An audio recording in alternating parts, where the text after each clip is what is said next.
بسم اللہ الرحمن الرحیم. السلام علیکم. اقرا حفاظ سیکنڈری اسکولز پشاور زون.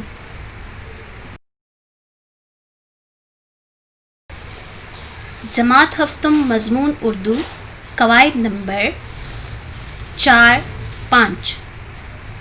عنوان ہے حرف، لفظ اور جملہ، تذکیر و تانیث اور الفاظ مترادف.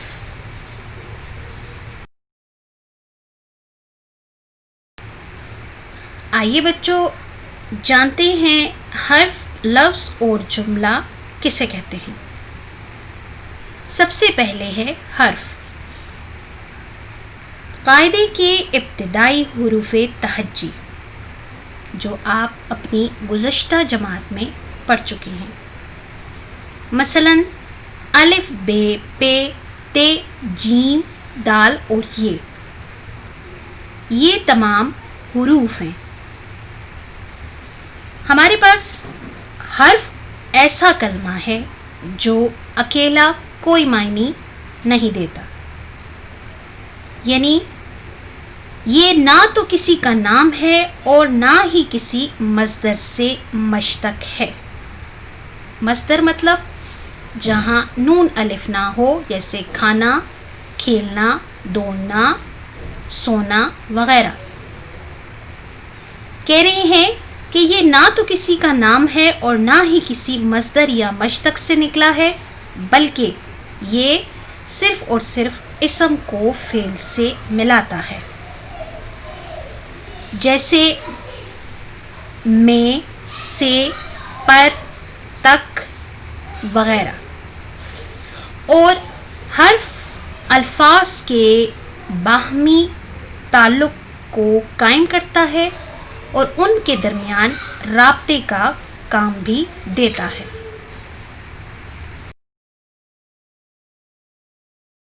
نمبر 2 پر ہے لفظ.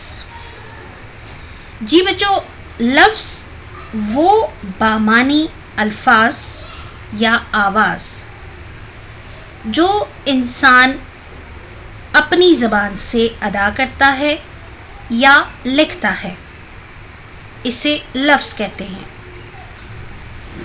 مطلب یہ ہوا کہ چند حروف کو خاص ترتیب سے لکھنا یا ان حروف کو خاص ترتیب سے ملا کر پڑھنا مرکب الفاظ بنتے ہیں، اور یہی لفظ ہمارے پاس قواعد کی پہلی کڑی بھی ہے. یعنی الفاظ کے مجموعے سے ہی ہمارے پاس جو اگلا کام ہوتا ہے وہ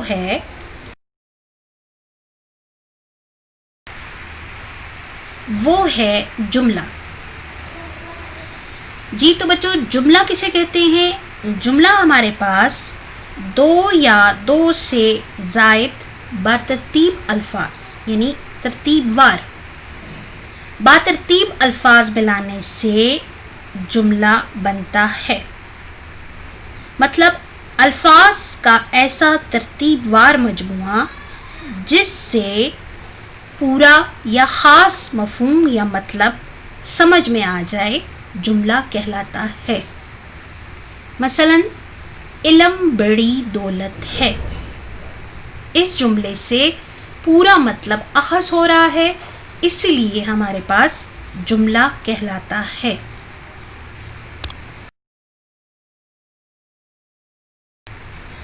آئیے ورک بک میں قواعد نمبر 4 کو دیکھتے ہیں.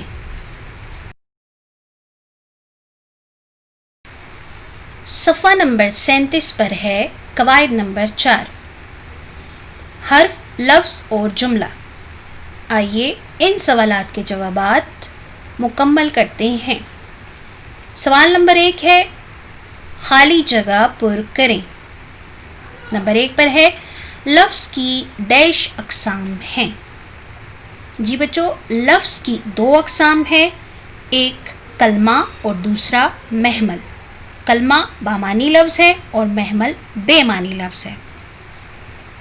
نمبر 2 ڈیش قواعد کی پہلی کڑی ہے. آپ نے پڑھا کہ لفظ قواعد کی پہلی کڑی ہے. نمبر 3 پر ہے 2 یا 2 سے زیادہ کلمات سے ڈیش بنتا ہے. جی ہاں، جملہ بنتا ہے. نمبر 4 پر ہے کھانا وانا میں وانا ڈیش ہے. وانا ہمارے پاس ہے محمل، یہ لفظ کی دوسری قسم ہے یعنی بے معنی. نمبر 5 پر ہے الف بے پے ڈیش ہیں. جی ہاں، حروف تہجی ہیں. سوال نمبر 3 ہے کالم الف کو کالم بے سے ملائیں اور درست جواب کالم جیم میں لکھیں. آپ کے لیے کالم الف کو کالم بے سے ملایا گیا ہے. آپ نے اسی کو دیکھتے ہوئے کالم جیم میں اس کا جواب لکھنا ہے. کالم الف ہے لفظ کی اقسام. اس کا درست ہے 2. الفاظ کا مجموعہ کلام بنتا ہے. بے معنی لفظ محمل کہلاتا ہے. حروف تہجی ہمارے پاس ہے الف بے جیم دال. ٹھنڈا پانی ہمارے پاس جملہ ہے. بامانی لفظ کلمہ کہلاتا ہے.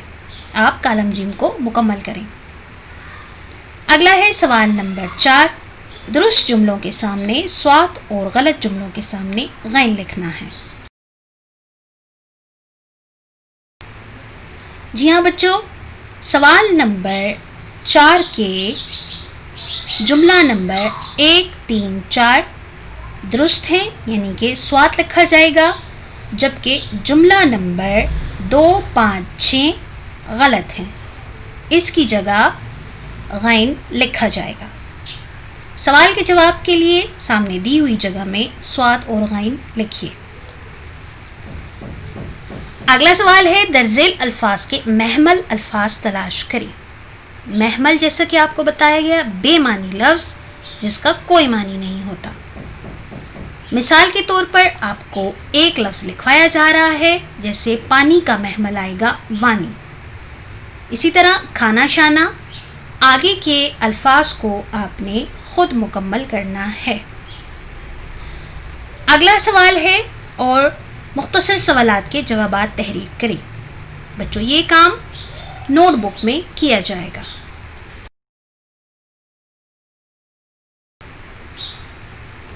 نوٹ بک کا صفحہ نمونے کے طور پر دیا گیا ہے. قواعد نمبر 4 حرف لفظ اور جملہ کی ہیڈنگ لگا کر سوالات کے جوابات کی ہیڈنگ. سوال نمبر 1 ہے لفظ کسے کہتے ہیں؟ جی جواب ہے وہ بامانی آواز جو زبان سے ادا کی جاتی ہے اسے لفظ کہتے ہیں. نمبر 2 جملے کی تعریف کریں. 2 یا 2 سے زائد بالترتیب الفاظ سے مل کر جملہ بنتا ہے، یعنی ایسا ترتیب وار مجموعہ جس سے خاص اور پورا مطلب سمجھ میں آ جائے جملہ کہلاتا ہے. سوال نمبر 3 ہے حرف کی تعریف کریں. جواب ہے قاعدے کے ابتدائی حروف تہجی الف بے پے تے وغیرہ حروف کہلاتے ہیں. اسی سے ہی لفظ اور پھر جملہ بنتا ہے. اگلا ہے سوال نمبر 4. لفظ کی کتنی اقسام ہیں؟ نام لکھیے. جواب ہے لفظ کی 2 اقسام ہیں. نمبر 1 کلمہ یعنی بامانی لفظ اور نمبر 2 محمل یعنی بے معنی لفظ. سوال نمبر 5 ہے کلمہ اور محمل کی تعریف کریں اور مثالوں سے واضح کریں. کلمہ کی تعریف. کلمہ وہ لفظ جس کے کچھ نہ کچھ معنی ہو، یعنی بامانی بامقصد لفظ. بامانی لفظ کو کلمہ کہتے ہیں. اور محمل وہ لفظ ہے جس کے کوئی معنی نہ ہو، یعنی وہ بے معنی ہو، وہ محمل کہلاتا ہے. مثالوں سے وضاحت کی گئی ہے. کھانا وانا، سائیکل وائیکل، روٹی شوٹی. کہہ رہے درج بالا یعنی کہ اوپر دی گئی مثالوں میں کھانا، سائیکل اور روٹی یہ کلمہ ہیں یعنی بامانی ہیں، جبکہ وانا، وائکل اور شوٹی یہ بے معنی لفظ ہیں، یہ محمل ہیں۔ بچوں، آپ کو جس طرح نوٹ بک میں کام لکھوایا گیا ہے اسی کے مطابق آپ اپنی نوٹ بک میں کام مکمل کریں گے۔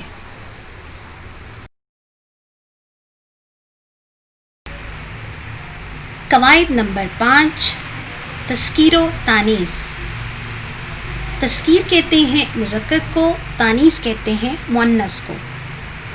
آپ جانتے ہیں کہ مذکر نر کے لیے استعمال ہوتا ہے اور مؤنث مادہ کے لیے استعمال ہوتا ہے۔ تذکیر و تانیث کی 2 اقسام ہیں۔ نمبر 1 حقیقی تذکیر و تانیث، نمبر 2 غیر حقیقی تذکیر و تانیث۔ حقیقی تذکیر و تانیث میں جاندار ناموں کے جوڑے جیسے مرد، عورت، چڑا، چڑیا وغیرہ، جبکہ غیر حقیقی تذکیر و تانیث میں بے جان چیزیں ہوتی ہیں اور بے جان چیزوں میں نر اور مادہ کا کوئی تصور نہیں ہوتا، لیکن بولنے، لکھنے اور پڑھنے میں ان کے فرضی تعلق کی بنا پر انہیں مذکر یعنی تذکیر و تانیث قرار دیا جاتا ہے، جیسے کان، دانت، آنکھ، ناک، انگلی وغیرہ۔ ناک، آنکھ، ٹانگ مؤنث ہیں یعنی تانیث ہیں، جبکہ کان، دانت، سر، پیر وغیرہ تذکیر یعنی مذکر ہیں۔ آئیے ورک بک کا کام دیکھتے ہیں۔ صفحہ نمبر 39، تذکیر و تانیث۔ سوال نمبر 1 ہے خالی جگہ پر کریں۔ نمبر 1 پر ہے تذکیر و تانیث کی ڈیش اقسام ہیں۔ تذکیر و تانیث کی 2 اقسام ہیں۔ نمبر 2 ہے جاندار ناموں کی تذکیر و تانیث کو ڈیش کہتے ہیں۔ جی ہاں، حقیقی تذکیر و تانیث کہتے ہیں۔ نمبر 3 لونڈی قواعد کے اعتبار سے ڈیش ہے، یہ تانیث ہے۔ نمبر 4 بے جان چیزوں کی تذکیر و تانیث کو ڈیش کہتے ہیں، غیر حقیقی تذکیر و تانیث۔ نمبر 5 رفیق قواعد کے اعتبار سے ڈیش ہے، ڈیش میں آئے گا تذکیر ہے۔ جی ہاں، ہمارے پاس یہ ورک بک کا صفحہ نمبر 39، اسی کے مطابق آپ اپنا کام بھی مکمل کریں۔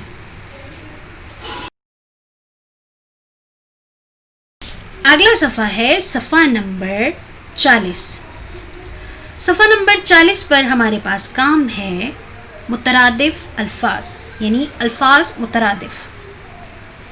مترادف الفاظ کہتے ہیں وہ الفاظ جو آپس میں ہم معنی ہوں، جیسے ثمر پھل، چمن گلشن، ملک وطن، زمین دھرتی، خورشید اور آفتاب، یہ آپس میں باہم مترادف الفاظ ہیں۔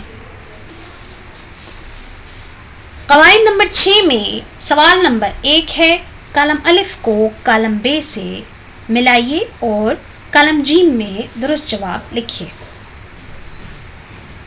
آپ کے لیے کالم الف کو کالم ب سے ملایا گیا ہے۔ نمبر 1 پر ہے آس، مترادف ہے امید، اجالا مترادف ہے روشنی، بغض مترادف ہے کینہ، پرانا مترادف ہے قدیم، تلوار مترادف ہے سیف۔ آپ نے کالم جیم میں درست جواب لکھنا ہے۔ سوال نمبر 2 ہے مترادف الفاظ لگا کر خالی جگہ پر کریں۔ نمبر 1 پر ہے تنہائی، اس کا مترادف ہے خلوت یا علیحدگی۔ نمبر 2 شب، مترادف ہے رات۔ نمبر 3 ثمر، مترادف ہے پھل۔ نمبر 4 جدید، مترادف ہے نیا۔ نمبر 5 جھنڈا، مترادف ہے علم یا پرچم۔ سوال نمبر 3 میں درست کے آگے سوال اور غلط کے سامنے غین لکھنا ہے۔ آپ کے پاس جملہ نمبر 1 3 4 درست یعنی کہ صحیح ہے، اور جملہ نمبر 2 اور 5 غلط ہیں۔ اسی کے مطابق آپ اس کو مکمل کریں۔ اگلا ہے سوال نمبر 4، مختصر جواب دیں۔ یہ کام آپ نوٹ بک میں لکھیں گے۔ جی، مختصر سوالات کے جوابات میں سوال نمبر 1 ہے، اسم کی تعریف کریں۔ جواب ہے اسم کی تعریف کی ہیڈنگ۔ اس کے بعد اگلی لائن میں لکھنا ہے کہ کسی بھی نام، چیز، جگہ یا شخص کے نام کو اسم کہتے ہیں۔ اس سے اگلی لائن یعنی سطر میں مثلاً کی ہیڈنگ لگا کر آپ نے لکھنا ہے قرآن پاک، پاکستان، امجد وغیرہ۔ سوال نمبر 2 اگلی لائن میں جنس کے لحاظ سے اسم کی کتنی اقسام ہیں؟ جواب اگلی لائن میں جنس کے لحاظ سے اسم کی 2 اقسام ہیں۔ اگلی لائن میں نمبر 1 مذکر اور نمبر 2 مؤنث۔ سوال نمبر 3 مذکر کی تعریف کریں۔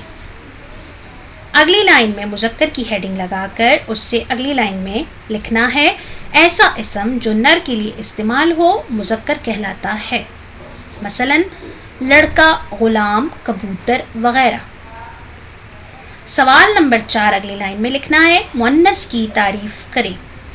جواب مؤنث کی ہیڈنگ لگا کر اگلی سطر میں لکھنا ہے ایسا اسم جو مادہ کے لیے استعمال ہو مؤنث کہلاتا ہے، مثلاً لڑکی، لونڈی، کبوتری وغیرہ۔ بچوں، آپ نے ان سوالات کے جوابات نوٹ بک میں لکھنے ہیں۔ نوٹ بک میں لکھنے کا طریقہ کار وہی ہے جو آپ کو بار بار بتایا گیا ہے۔ ہیڈنگ کو آپ نے نیلے مارکر سے لکھنا ہے، جبکہ جواب آپ نے سیاہی والے پین سے لکھنا ہے۔ گھر کا کام ہے کہ آپ نے تمام کام کی دہرائی کرنی ہے اور اسے یاد بھی کرنا ہے۔ نیز نوٹ بک میں اپنا کام مکمل کر کے اسکول میں جمع کرائیں تاکہ کام کی جانچ ہو سکے۔ شکریہ۔